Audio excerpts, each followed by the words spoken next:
Bonjour à tous, j'espère que vous allez super bien.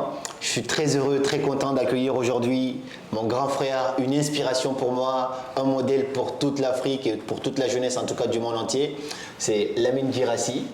Pour vous dire la petite histoire, j'étais petit à l'époque, je voyais ce monsieur à la télé qui faisait des trucs juste incroyables. Je me disais, waouh, mais c'est qui ce monsieur? J'ai envie d'être un jour comme lui. Lui m'a inspiré à être journaliste un jour. Et aujourd'hui, il est en face de moi pour une interview, pour raconter un petit peu son parcours. Je sais que vous avez énormément de choses à apprendre de lui, moi également. Et donc, je suis très ravi de vous présenter, mesdames et messieurs, sur cette chaîne YouTube, Lamine Guirassy. Comment ça va? Très bien, merci. Ok, je vais le tutoyer parce qu'on s'est dit de se tutoyer, mais sinon c'est un big boss. On ne devrait pas tutoyer les légendes, mais on va essayer quand même. Ouais. Je suis très content de te recevoir ici aujourd'hui. Merci beaucoup. Et ça va être un format assez simple où on va discuter. Ouais. Je sais que j'ai beaucoup de choses à apprendre de toi et je sais que tu as aussi beaucoup de choses que tu pourrais enseigner à toutes ces personnes qui nous regardent aujourd'hui, peu importe leur âge. Mais je commencerai par te dire, ça se fait, hein, même si tu es quand même la légende, mais de te présenter. Ouais.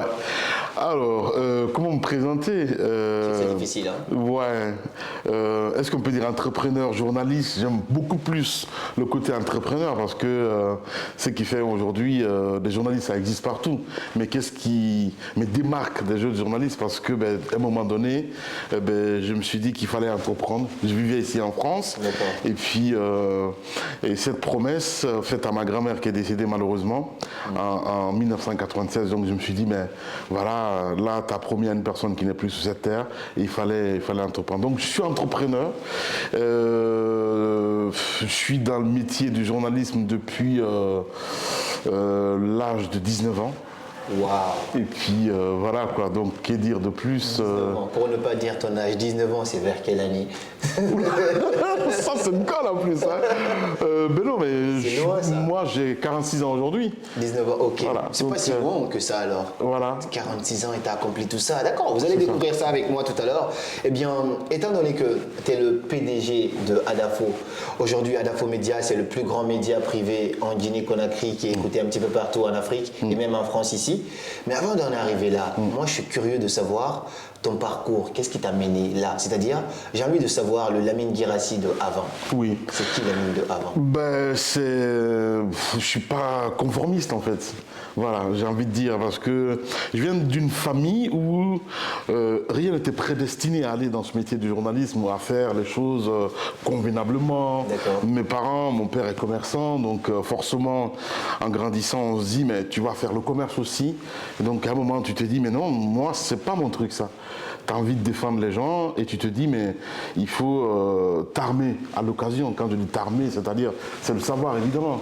Être curieux et cette curiosité, peut-être que cette dame qui est ma grand-mère a provoqué ça toute seule sans peut-être le vouloir, j'ai envie de dire. C'est ta grand-mère qui a provoqué ça? C'est ça, exact. Comment? Parce qu'elle était toujours attentionnée à écouter la radio et je me dis mais pourquoi elle écoute la radio? Et si moi, je partais aussi dans ce poste de radio, peut-être qu'elle m'écouterait et puis il y aura plus d'attention, donc c'est un peu dans ce sens. Ok, ça m'intéresse ça. Mais en fait, tu arrives en France, je sais que tu as grandi ici, tu as fait beaucoup de choses ici. Tu arrives en France en quelle année? Est-ce que tes parents ils étaient là avant? Parce que mes parents, ma mère vit toujours ici. Elle a toujours vécu ici? Elle a toujours vécu ici, là, elle est en Guinée en ce moment. Je viens en France, qu'est-ce qu'il fallait faire? Il fallait soit continuer à faire comme tout le monde, quoi. Et les études. Se chercher, les études, entre autres. Et moi, dès le départ, je me suis dit non, il fallait se démarquer. Donc, ceci dit, quoi faire? Parce qu'il y a tellement de choses qui se bousculent dans la tête. Et à la fin, je commençais par des petits stages, évidemment, à la fac. En même temps, je suis à Média Tropical. Média Tropical, qui est une radio française, enfin une radio antillaise, qui existe, mais sous le nom de Média Tropic FM aujourd'hui. D'accord. Et puis voilà. Donc, ici en Ile-de-France. Ici en Ile-de-France. Et j'avoue que c'est dans ce quartier, je parle du 3e arrondissement, parce que de l'autre côté, il y a tellement de commerce chinois.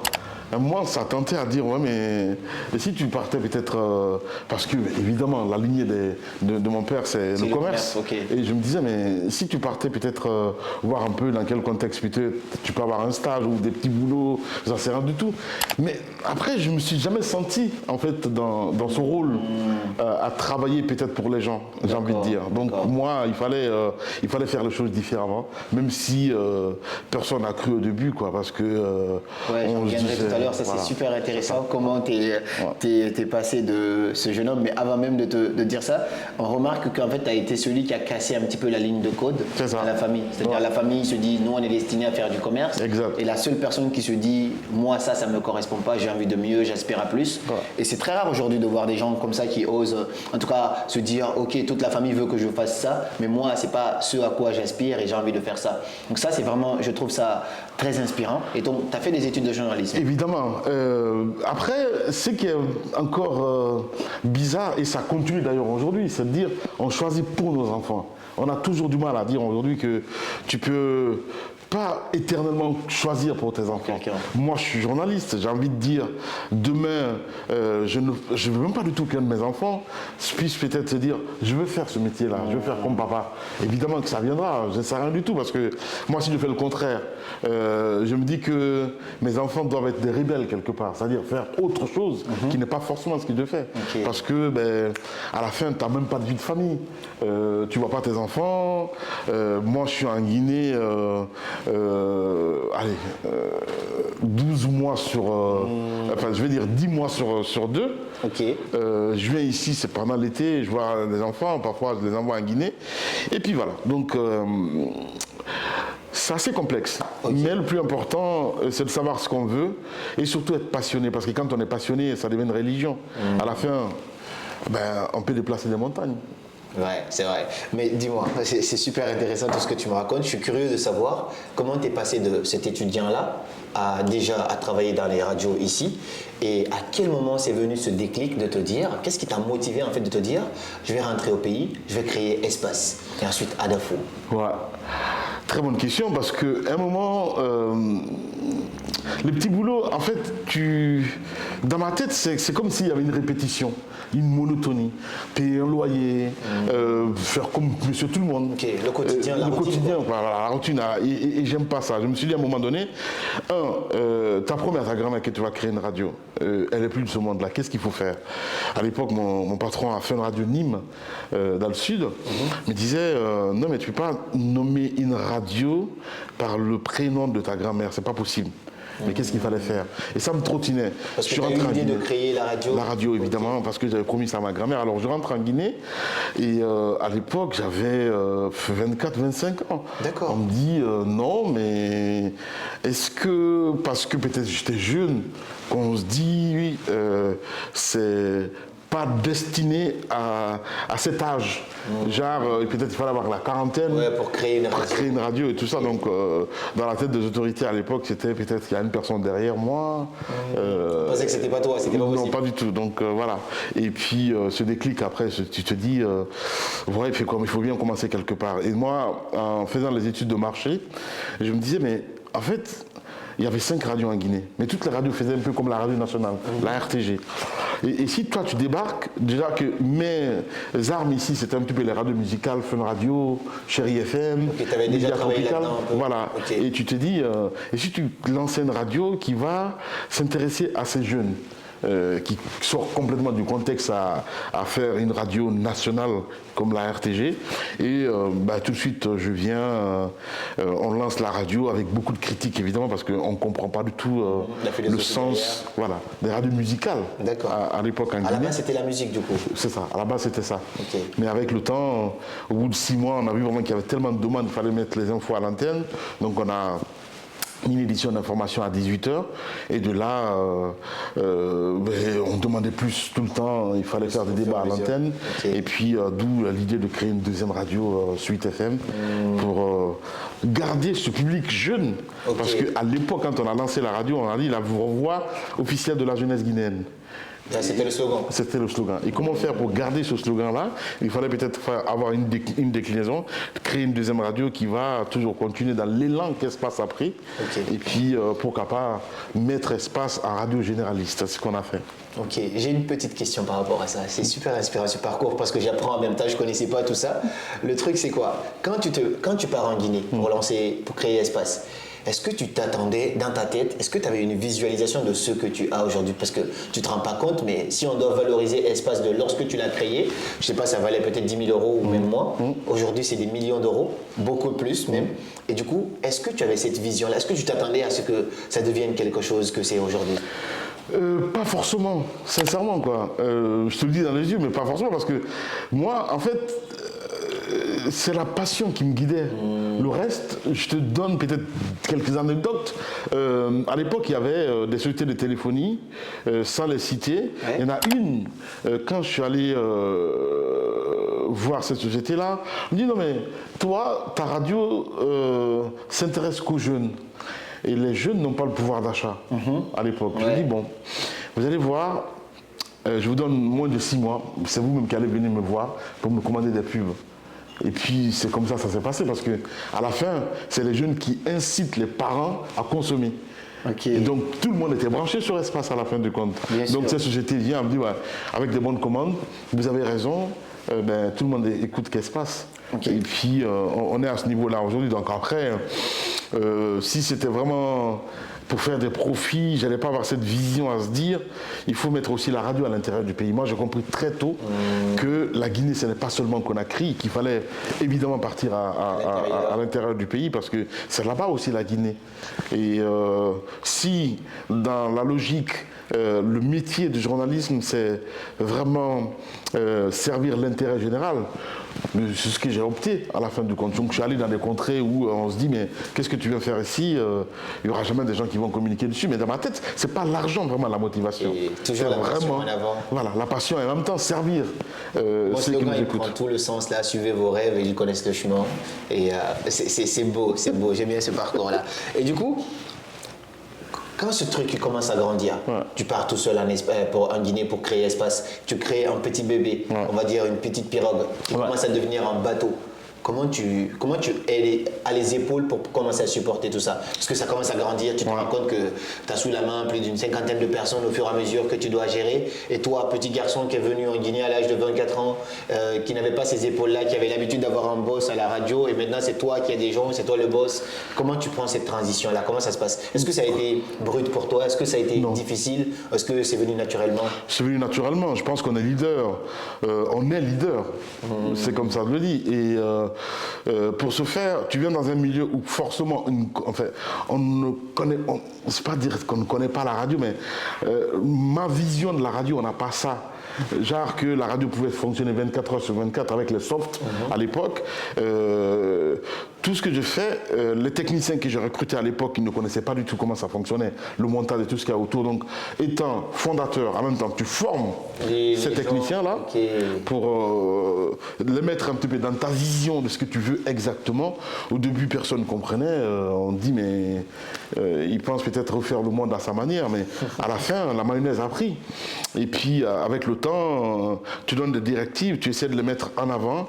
Et jamais aller... Je ne me souviens pas si j'ai, une fois en tout cas, initié quelque chose individuel. Pour moi, s'il y a un succès, le succès doit être collectif. Et c'est comme ça que j'ai toujours fonctionné. Donc après... que chaque année, qu'on ait des visions à se dire, ok, l'année prochaine, on a aujourd'hui telle ville, l'année prochaine, on va essayer de partir dans d'autres villes. J'aime bien. C'est comme ça, on fonctionne. L'équipe de Adafo, chaque année, ils sont en voyage. Et je pense que tu es l'un des rares PDG, en Guinée même, je dirais, qui donne cette opportunité à ses employés. Même le caméraman, il se retrouve en France avec en vacances et je trouve ça magnifique parce que tu as cet esprit de partage-là. Mais est-ce que Espace... Financièrement, t'a apporté? J'aime bien parler cash parfois. Bah oui, non, forcément. Aujourd'hui, tu es le big Lamine Guirassy. Est-ce que tu dois beaucoup à Espace dans... Je dois tout à Espace, évidemment. Je dois tout à Espace. Je dois aussi à cette vision. C'est très compliqué quand une radio devient généraliste, parce qu'il y a tellement de monde qui tourne autour de vous, qui rôde autour. Parfois, des gens qui veulent devenir actionnaires. Parfois, on veut racheter. C'est des politiques. C'est assez compliqué. Et oui, cette radio m'a tout donné. Je veux dire, cette marque m'a tout donné. À la fin, on me pose la question, est-ce que c'est toi qui as fait Espace ou c'est Espace qui t'a fait? Je n'ai pas de réponse à donner parce que l'un dans l'autre, je pense que sans Espace, je suis rien. Et Espace grandit aujourd'hui sans moi. Moi, je ne suis pas en guide depuis presque un mois. Là, Paris, tu vis ta best life. Ok, et ça tourne quand même, c'est magnifique, c'est ce que je te disais tout au début. Ma petite question, c'est est-ce que tu te considères riche aujourd'hui? Parce que, ok, pour toi, dans ta philosophie, je comprends une chose. Quand j'étais petit et quand plus je grandis, je commence à avoir une sorte de philosophie par rapport à certaines choses. La perception que nous, on a de nous-mêmes n'est pas forcément la même perception que le monde a de nous, que les autres ont de nous. Pour certaines personnes, tu es intouchable. C'est-à-dire, est-ce que je peux toucher? Là, moi, je touche. Regardez, il y a des gens qui croient que ça, c'est pas possible. Parce qu'ils t'idéalisent tellement. Et du coup, moi, ma question, c'est... Est-ce que tu te considères riche aujourd'hui? Ça dépend en fait de la richesse. Moi, quand je dis riche, c'est ma famille, c'est mes enfants. C'est les biens, ce n'est pas forcément du cash. D'après ce qu'on dit, c'est quand on devient riche qu'on commence à avoir des discours comme ça. D'après ce qu'on dit. C'est-à-dire que... Est-ce que tu peux me poser la question, est-ce que mon compte en banque, si je compte $1 million, j'en sais rien du tout. Non, sincèrement, je ne me vois pas comme ça, comme riche en argent. En argent. Moi, la richesse, c'est la famille. La richesse, c'est... si j'étais aussi riche, je vais dire, je ne serais pas aujourd'hui encore à l'antenne. Je pense que non. Sincèrement. Je pense que si tu serais encore à l'antenne. Non, parce que toi, je ne pense pas comme ça. Non, mais oui, moi, c'est la passion qui me guide quoi, tous les jours. Après, à la fin, je suis l'homme le plus heureux aujourd'hui parce que j'ai des enfants que je vois, surtout en France, tous les soirs quand je rentre. Et il n'y a pas meilleure richesse que ça. Pour moi, c'est ce qui compte. Après, le reste, tu me dis, c'est quand on est bien riche qu'on a des discours comme ça. Oui, c'est ce que les gens disent. Ils disent que. C'est ce qu'on dit. Quand on dit que l'argent, est-ce que l'argent fait le bonheur, par exemple? On dit que quelqu'un qui est dans. Tu vois, quand on prend la pyramide d'Abraham Maslow, on a des étapes. Du coup, quand on est dans les premières, deuxième étage, les 5 besoins de l'homme, on n'a pas des discours en mode oui, moi, la richesse, c'est la famille et tout ça. Mais c'est quand on a atteint le niveau 5 que nous, on commence à valoriser maintenant tout ce qui est famille, nature, ainsi de suite. Mais je vois, ça veut dire que ça les ont dit en fait. Mais sincèrement, je pense qu'il faut se donner à fond dans ce qu'on aime. Je parle de la passion, le reste tout vient tout naturellement. Je te donne des anecdotes par rapport à la télé, par exemple Espace TV, parce que c'est une chaîne qu'on a lancée avec beaucoup de tumulte, mais beaucoup de bruit autour, parce que le gouvernement à l'époque disait non, on n'a pas accès à cette télévision-là, qu'il ne fallait pas créer la télévision, parce que la radio fait tellement de bruit que si on nous met à la télévision, ça va être encore plus catastrophique. Donc, de ce fait, à l'époque, un grand groupe, Canal+, pour ne pas citer, le président de la République qui appelle pour dire on ne veut pas cette chaîne-là sur le bouquet Canal+. Donc ça fait qu'on nous envoie sur un autre satellite SES5, mais qui est 10 000 fois meilleur que le Canal, où on touche carrément plus de 50 millions de foyers par jour. Et ça, pas seulement l'Afrique de l'Ouest, mais c'est aussi le Congo, c'est un peu partout. À la fin, des sondages se font, on dit qu'il faut être patient. La patience, c'est très difficile, parfois on ne comprend pas. Mais si tu as cette vertu-là, je pense que tout vient aisément à la fin du compte. Qu'est-ce qui se passe? Nous, on commence la télé avec beaucoup de difficultés en 2013, Espace TV, où la chaîne elle est hébergée ici, en France, toujours d'ailleurs, le 3e ici, le serveur ici, et nous on pilote tout à distance à partir de Conakry. Je ne savais pas ça. Ah ben si, et à la fin, le sondage, on fait le sondage 2 ans après, en 2015, la chaîne elle est devant la télévision nationale, la RTG. Largement normal. Tu vois. Et puis après, Canal vient me voir, ouais mais qu'est-ce qu'on fait? Ah, maintenant ils viennent te voir parce que... C'est ça, ouais. Qu'est-ce qu'on fait? On va voir la chaîne, je dis ok, mais seulement vous n'allez pas avoir l'exclusivité. C'est une mauvaise expérience, évidemment. Donc, En fait, c'est pour dire que dans tout ce qu'on fait, si on le fait avec tact, on le fait avec le cœur, le reste, ça vient tout naturellement. Tu n'as pas besoin d'aller taper la porte, c'est pas des grands groupes. Je sais pas. Moi, à penser il y a 10 ans que tu peux être peut-être le centre, en tout cas de tout ce qui est média en Guinée, mais ça ne m'a jamais traversé dans la tête. Sincèrement, parce que je ne suis pas un homme de télé à la base. Moi, je suis un homme de radio. Radio, parce que ma grand-mère, c'est la radio. Donc, après, la télévision se mène là-dedans. Aujourd'hui, on a combien de radios en Guinée 8. 8 radios au total. Ouais. 8 radios au total aujourd'hui, les radios régionales. Ok. Plus les 3 qu'on a créés. Qu'on a créé, d'accord. Et les 2 chaînes de télé. Et la 3e qu'on va lancer en avril 2024. Ok. Et super intéressant tout ça. Et j'ai une petite question d'ailleurs. Je connais un petit peu Espace, je suivais ça de loin et même encore maintenant. L'émission la plus phare chez Espace aujourd'hui, c'est quoi? C'est Grande Gueule? Oui. Ok. Et comment est venue l'idée de mettre Grande Gueule? Comment ça a pris forme? À l'époque, il n'y avait pas Facebook populaire en Guinée.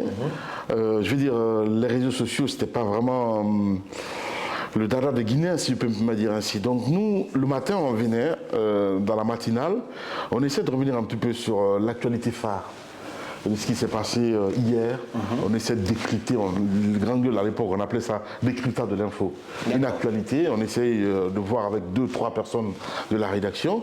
On a commencé cette chronique à l'époque, on avait 15 minutes de temps d'antenne. 15 minutes 15 minutes. Avec le temps, on est parti à 30 minutes, 1 heure, et puis ainsi de suite. Donc ça faisait que c'était un fait nouveau, que des jeunes se permettent de mettre à nu les insuffisances de la gouvernance. On ne comprenait pas. Parce que pour le Guinéen, quand on parle de l'État, quand on parle de... voilà, on se dit, mais... Il prend des gros risques. Ils viennent d'où, ces gens-là? Et puis voilà. Donc l'idée est partie de là, on se dit, il faut peut-être alerter au plus haut niveau et avoir ce qu'on appelle en France l'effet gendarme. C'est-à-dire que quand demain tu es ministre, tu dois rendre des comptes. Quand tu es directeur, vous dites intouchable. Vous dites, mais non, vous êtes journaliste, vous devez les questionner pour savoir un petit peu la gestion, je ne sais pas. Et tu n'as pas peur en te lançant dans cette quête-là, dans un pays où l'armée peut venir te récupérer donc, du jour au lendemain? Non, tu n'as pas eu peur? Non, pas du tout. J'ai jamais eu peur. C'est après, avec le temps, avec le temps d'Alpha, j'apprends maintenant que ça se disait que en fait, j'étais protégé par la France. C'est ce qu'on disait? C'est ce qu'on disait. Et ça, c'est la première fois que je dis ça. Des choses sur toi-même. sur un plateau en plus, quoi, parce que je ne comprenais pas. Et puis voilà. Donc on est resté dans cette logique-là. Et puis, avec le temps, peut-être que ça m'a protégé sans le savoir. Mais au fil du temps, j'ai compris aussi que le président m'aimait à sa manière. D'accord. Voilà, avec le courage. Et à chaque fois que les gens voulaient peut-être intenter des choses, même si on a été saccagé une fois par les militants de RPG, je me souviens, c'était en 2017. D'accord. Mais bon, j'ai compris qu'il me protégeait à sa manière en fait. D'accord. Alors, sans vouloir citer, j'ai appris à un moment qu'ils ont voulu racheter. C'est-à-dire, Espace a pris tellement d'ampleur qu'on a voulu racheter, qu'on t'a proposé un certain montant. Je dirais même, j'ai une idée de ce qu'on m'a dit, à peu près 20 millions d'euros pour acheter Espace. Déjà, c'était quoi ta réaction par rapport à ça? Et pour une personne, je sais pas, une personne, je dirais normale, ça ne veut pas dire que tu n'es pas normal, mais on lui propose 20 millions d'euros pour qu'il se taise. Qu'est-ce qui s'est passé dans ta tête pour refuser cela? Et t'es guidé, t'es animé par quoi? Parce que moi, c'est des petites choses comme ça, des petites subtilités comme ça qui m'intéressent. Parce que tout le monde n'a pas ces épaules-là de refuser un tel montant, surtout quand ça vient du gouvernement. Est-ce que déjà c'est vrai 20 millions non, c'est pas le montant exact. D'accord. On était allé jusqu'à 6 millions d'euros. 6 millions d'euros qu'on t'a proposé? Ouais, pour acheter le groupe. Le Guinéen, il rajoute ses chiffres quand même. Et puis voilà, donc après, ça m'a pas tiqué tout de suite parce que je me dis, mais c'est mon bébé quoi. Si on peut vendre son enfant, tu vois, jusqu'où en fait ça devient fusionnel entre Espace et moi-même, je ne peux pas vendre mon bébé. Et que, de ce fait, on me dit non, mais on veut en fait racheter des parts. D'accord, ok.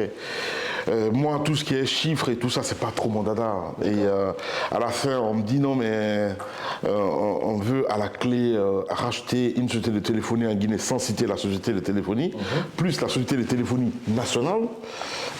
Et ils voulaient aussi avoir un grand média, donc inclus Espace.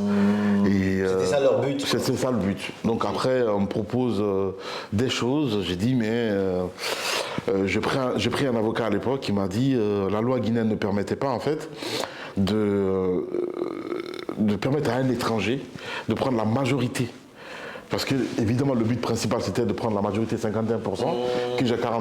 Et comme le ça, but ils ont le dernier mot. Voilà. Et puis après, on peut te foutre dehors, quoi. Donc, ça ne m'a pas du tout tiqué. À l'époque, est-ce que le président a compris?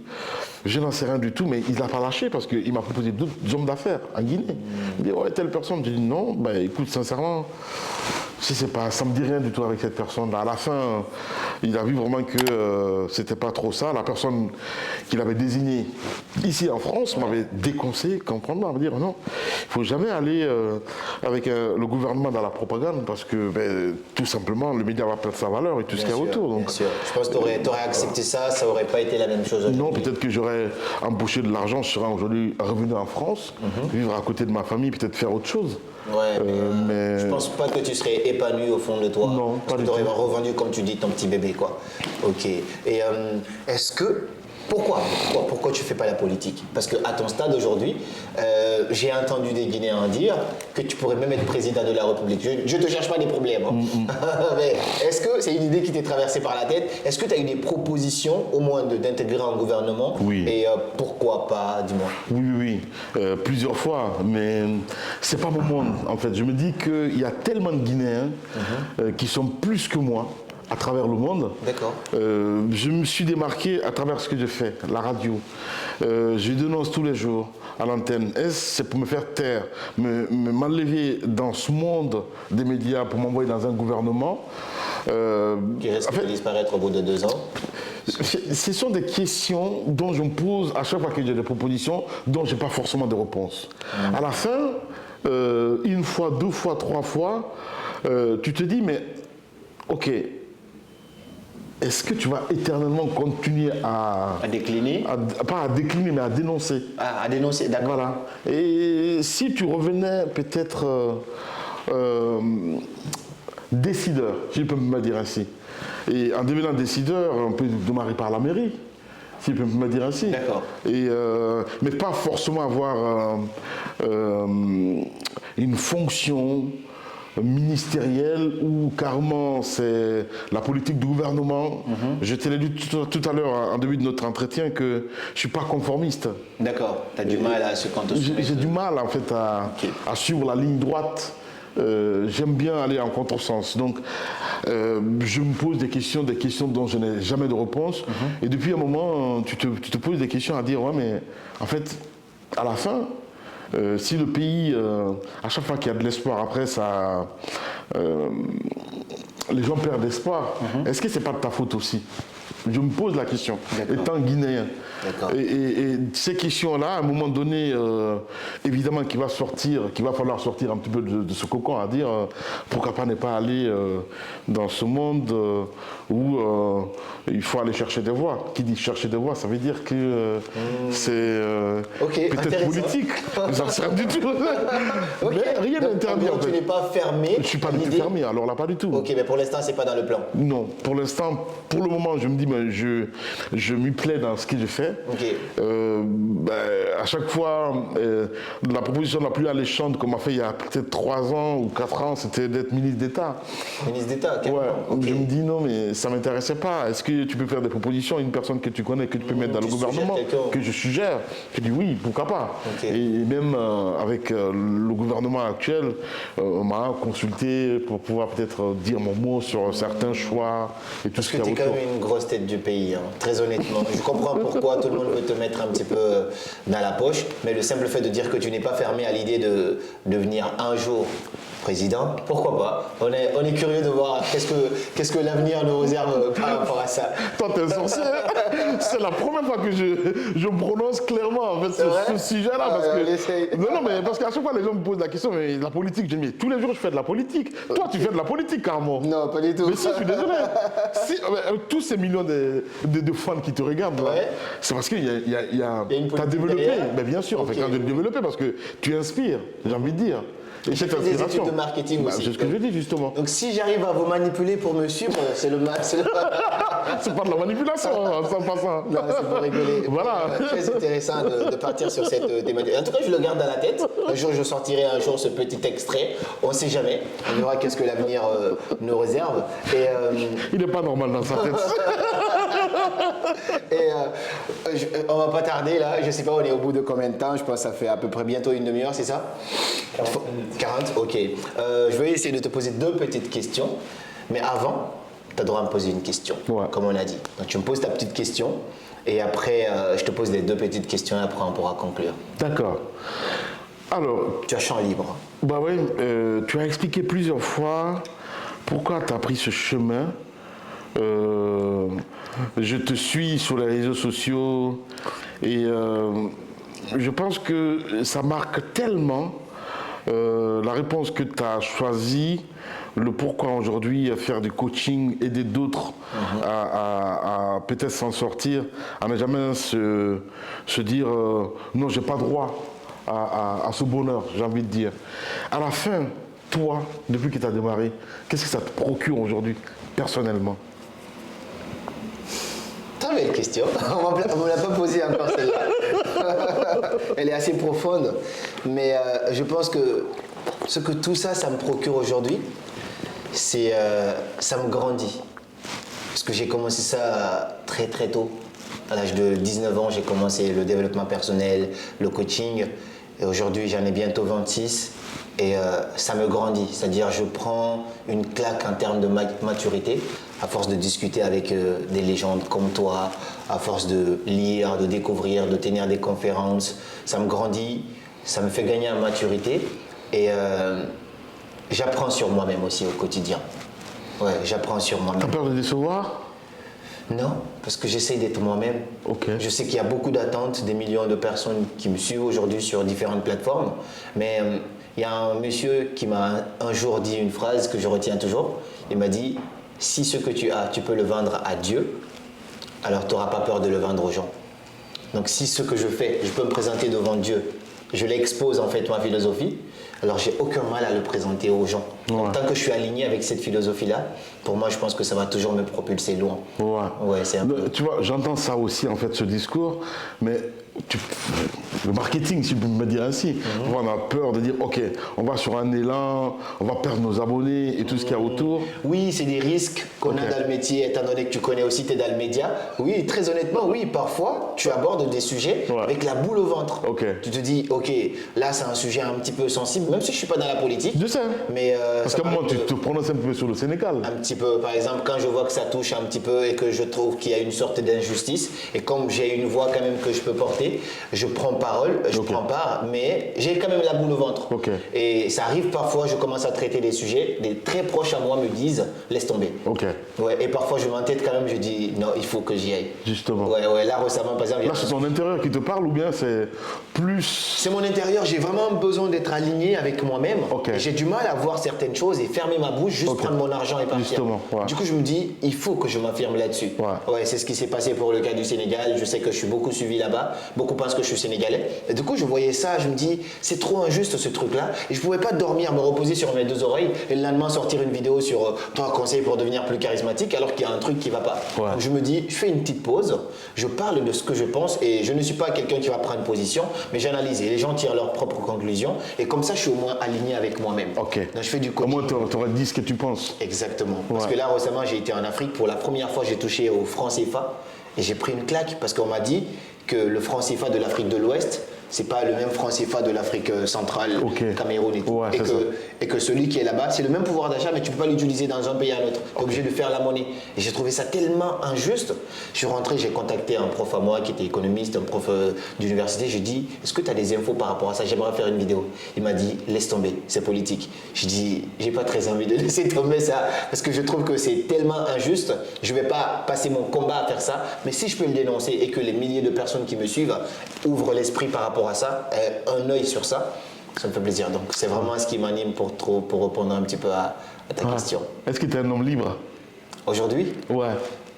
Libre, penser, tout ce qu'il y a autour. Ouais, je pense que je suis libre. Ok. Je pense que je suis libre. Pour toi, c'est quoi un homme libre? Pour moi, un homme libre, c'est justement au-delà de la pensée. D'abord, ça commence par la pensée, parce que tu peux me priver de dire certaines choses ouvertement, mais tu peux pas me priver déjà de penser. Et donc, ma première liberté commence dans ma tête.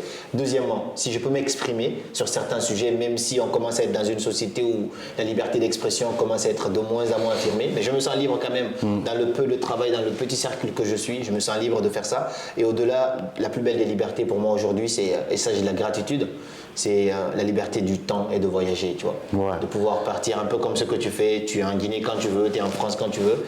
Et aujourd'hui, avoir cette liberté-là, ça m'ouvre beaucoup de portes. Et ça, c'est à cause du métier que j'ai choisi. Ouais. Pourquoi je dis ça? Parce que tu es aujourd'hui une personnalité, hein, quoi qu'on dise. On essaye. Pas à ton stade. Modestie.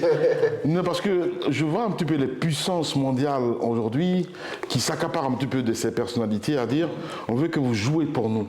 Ouais, je vois un petit peu ce qui se passe avec la Russie sur le continent. Oui. On voit un petit peu Kémy, Nathalie, enfin bref. Toi, on t'a jamais à un moment donné se dire Karamo, t'es très suivi, ta voix porte. Est-ce que ça te dit pas peut-être de collaborer avec nous? J'ai eu quelques rares propositions, mais j'ai toujours décliné ça parce que, tu vois, par exemple, tu t'es lancé dans l'espace à cause de ta grand-mère. C'est ça. Et moi, j'ai promis une chose à ma mère normalement.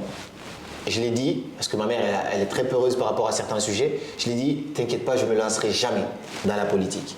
Et tu vois, une fois, il y a quelqu'un qui a giflé Emmanuel Macron en France. Ouais. J'ai fait une vidéo pour tirer une leçon de ça. Ma mère, elle n'a pas vu la vidéo, elle a juste vu le titre. Et quelqu'un lui a dit, il a fait une vidéo sur Emmanuel Macron. Elle n'a pas dormi la nuit. Elle m'a appelé. Qu'est-ce que tu fais? J'ai dit, t'inquiète pas, je t'ai promis, je ne parlerai pas de politique. J'ai rien dit là-dedans. Et donc, je me suis un peu promis de jamais aller dans ce sens-là. Je peux dénoncer une vidéo, mais je ne me vois pas en faire quand même un combat, une lutte, parce que je sais que très facilement, pour survivre. Aujourd'hui, je suis indépendant dans mon travail, c'est un business que j'ai bien sûr, même si j'aide les gens. Mais quand je passe par certains chemins où il n'y a pas de salaire, de rémunération, tu es obligé de prendre certaines choses de la part de certaines personnes. Donc tu perds ce côté liberté-là. Ouais. C'est ce que je me dis. Merci. Mais bon, l'interview n'est pas portée sur moi, on ne va pas s'attarder sur moi. J'ai des trucs pour toi. Et Et aujourd'hui, c'est quoi ta vision en fait, finalement? C'est-à-dire, il y a espace, il y a tout ce que tu mets en place. Je sais que tu es en train de faire déménager l'espace pour aller à Dabondi, je pense. À Bonfi, ouais. À Bonfi, c'est ça. Ouais, je me rappelle de la petite anecdote. Quand tu m'as montré l'immeuble, tu m'as dit, ouais, l'immeuble, c'est à peu près ça.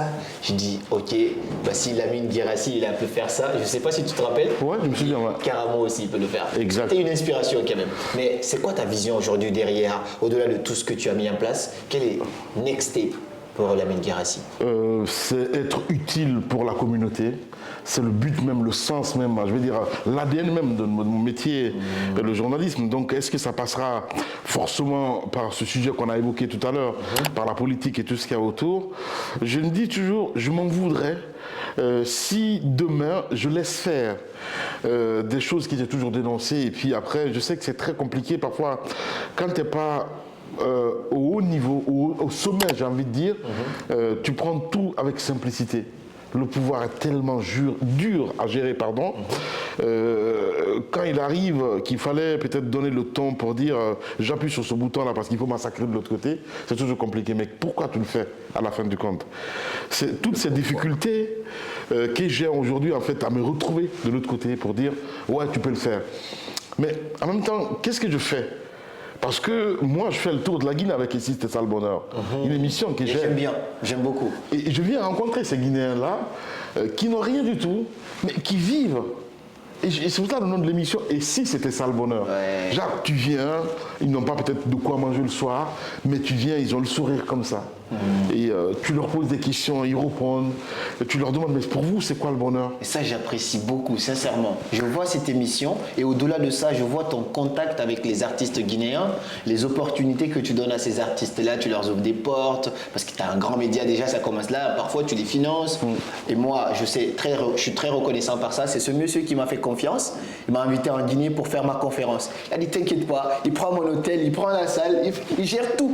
Et finalement, ça a été une très grande réussite. Ouais. Mais c'est un monsieur qui peut faire confiance comme ça à des jeunes qui leur donnent leur chance. Et moi, je salue ça très, très, très, très fort. Parce que si on veut aider aujourd'hui l'Afrique, ça peut passer par tous les moyens. Mais il y a des gens, ils ont la possibilité de le faire, mais ils n'agissent pas. Toi, le peu d'opportunités, le peu de moyens que tu as, t'appuies là-dessus, tu vas à la rencontre de la population locale, tu vas à la rencontre de ces jeunes-là et tu leur ouvres des portes. Tu as parlé d'une anecdote d'un jeune homme qui était venu à la radio qu'on n'écoutait pas, je ne sais même pas c'est quoi son nom, le gars qui faisait du foot là. Oui. Je ne sais même pas comment il s'appelle et tu lui as donné sa chance à lui et aujourd'hui, sa vie a totalement changé. C'est Dieng, ouais, c'est ça. Dieng, c'est ça. Ouais, Dieng. Okay. Ouais, parce que tout le monde le prenait pour un fou, c'est un international guinéen. Il a joué ici en France, donc à un moment, il est rentré en Guinée parce qu'il voulait rentrer et il a eu quelques soucis avec, comment vous appelez ça, les managers, je ne sais pas. Ouais, de foot ça. De foot, ouais. Ok, les managers. C'est ça, ouais, c'est ça, les managers. Et finalement, il s'est retrouvé sans club. Et il a été carrément un petit peu considéré comme un gars qui a pété un câble, en fait, parce que personne ne lui faisait confiance. Et il a tout perdu. À un moment, il fait une vidéo sur Internet et il dit mais pourquoi moi, tu ne m'invites pas dans les grandes gueules? Je suis guinéen aussi, j'ai mon mot à dire. On m'a envoyé la vidéo, j'étais en France, ici, et je lui ai dit, mais ok, mais ça veut dire qu'il est légal, les grandes gueules, d'accord, je vais lui donner sa chance. Je rentre en Guinée, je le programme un jeudi, il vient à l'antenne, et puis il commence à dérouler un petit peu sa vision de la Guinée, football, parce que évidemment c'est un footballeur, et puis à la fin il me lance un défi, il me dit, mais il faut que tu me donnes un boulot. Il faut que tu me donnes un boulot, j'ai aussi droit à me marier. Enfin, il me dit des choses. Toi, donc je me dis, mais attends, mais lui il n'est pas malade. Et les gens disent que il a pété un câble, mais non, pour moi il n'est pas malade. Donc sur le champ, je dis, mais écoute, ce que je fais, je te prends comme chroniqueur ici à Infomédia. Et c'est comme ça, il s'est retrouvé dans l'émission Foot Express. Et aujourd'hui, sa vie a totalement changé. Voilà, il a sa maison, il a son salaire à la fin du mois. Et les autres médias veulent le débaucher chez moi, mais il sait d'où il vient. Il rencontre le président. Heureusement pour lui. On achète son billet pour aller à la Cannes et tout. Donc, et tout le monde le respecte maintenant, en fait. Donc c'est un peu ça. Je pense qu'il faut. Je salue tellement cette philosophie que tu as, cette vision. Et j'espère que ça va continuer comme ça. Surtout aller à la rencontre. Tu es quand même Lamine Guirassy, le big Lamine Guirassy, mais qui va dans les villages, qui rencontre les villageois à travers cette émission-là. Ça, je trouve ça magnifique. Et sur cette lancée sur laquelle tu te lances, je sais qu'aujourd'hui, tu fais pas mal d'interviews. Juste après là, tu vas aussi dans quelque chose d'autre. Hier aussi, je t'ai vu sur les réseaux aussi par rapport à ça. Et j'espère que cette quête, elle va continuer. Et je suis très curieux de te voir aujourd'hui, pas en tant que journaliste, mais en tant que speaker. Speaker de quelqu'un qui a accompli de tout ce que tu as accompli et qui a envie de partager ça au monde entier. Tu le fais déjà à ta manière. C'est pourquoi j'en ai profité pour t'inviter au 20 janvier à Paris ici pour la conférence Déclic où tu auras ton petit mot à dire. Ça va être un peu un TEDx pour Lamine Guirassy. Je sais qu'il y a tellement de choses qu'on ne pourra pas dire en une heure, mais vous aurez l'opportunité de rencontrer ce grand monsieur sur scène qui va vous partager un truc en un laps de temps. Je pense en 15 minutes, 20 minutes, il va vous mettre une claque. Ça, c'est sûr et certain, parce que c'est son truc. Qu'est-ce que tu penses d'ailleurs de cet événement-là qui est quand même... Tu me fais flipper un peu. Non, mais je pense que c'est important, en fait, parce que la vie, c'est le partage. La vie, pour moi, c'est comme un wagon, en fait. Il faut prendre tout le monde, tu les ramènes avec toi, si je peux me dire ainsi. Et des initiatives comme ça, évidemment, sont à saluer, surtout qu'on est dans un monde aujourd'hui où on ne communique pas forcément. Vous rentrez à la maison, tout le monde est sur son smartphone et tout ce qu'il y a autour. Les valeurs, peut-être qu'on est en train de les perdre petit à petit, mais comment faire aujourd'hui pour, je vais pas dire, inculquer ce qui reste un petit peu de l'humanité, j'ai envie de dire. Et des initiatives comme ça, moi je me dis, il faut encore les multiplier, pas seulement ici, mais aussi sur le continent, pardon, et parce que on en a besoin évidemment. On a du mal aujourd'hui à comprendre que en laps de temps, tout peut changer dans la vie d'un homme. C'est peut-être cette possibilité de dire à une personne que tu aimes, mais que tu n'as jamais eu le courage de dire à la personne. Il y a eu des drames, au-delà de perdre ma grand-mère. Par exemple, moi, il s'est passé l'année dernière que j'ai perdu un chroniqueur aussi, que j'ai tiré comme ça, qui était politique. Qui s'appelait Ahmed Kourouma. Ahmed Kourouma, oui.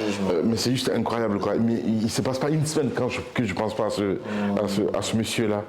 Et c'est pour dire que tout ce qu'on fait, je pense qu'il faut le faire avec le cœur, voilà, parce que tout peut s'arrêter en une seconde. Ok. Et puis voilà, quoi. Je suis très curieux en tout cas et j'ai très hâte de te retrouver sur cette scène-là. Avec plaisir, ça serait une première d'ailleurs pour moi. Devant tout ce monde-là. En tout cas, attends-toi à un monde de plus de 400 personnes, ça va être phénoménal. Merci. Et il sera là, le grand monsieur aussi, comme conférencier, donc il va se passer. Pour vous dire, c'est Mister Andremax qui est derrière la caméra. Alors, ma dernière question, aujourd'hui, après si tu as une phrase de fin bien sûr, c'est, tu vois le Lamine de 17 ans, de 20 ans, qui était un petit peu peureux, qui se dit est-ce que je me lance, quel conseil tu donnerais aujourd'hui à toi du passé? Ouais. Qu'est-ce que tu lui dirais aujourd'hui? Ce n'est jamais avoir peur d'être jugé. Ça peut paraître bizarre parce que faut pas que les gens croient que ouais, tout s'est fait comme ça en un claquement de doigts.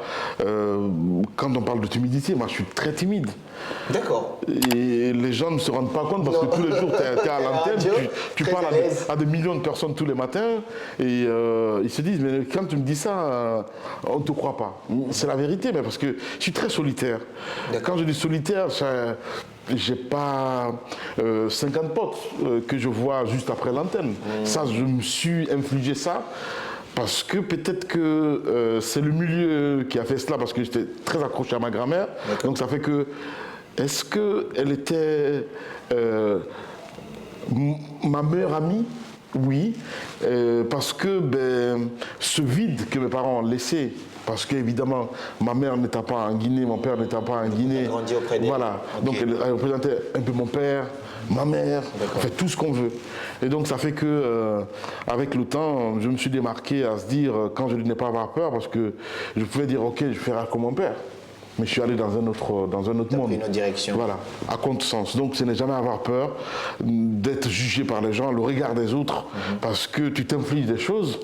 Et à la fin, si tu meurs, tu te dis, mais est-ce que ma vie méritait d'être vécue, j'ai envie de dire.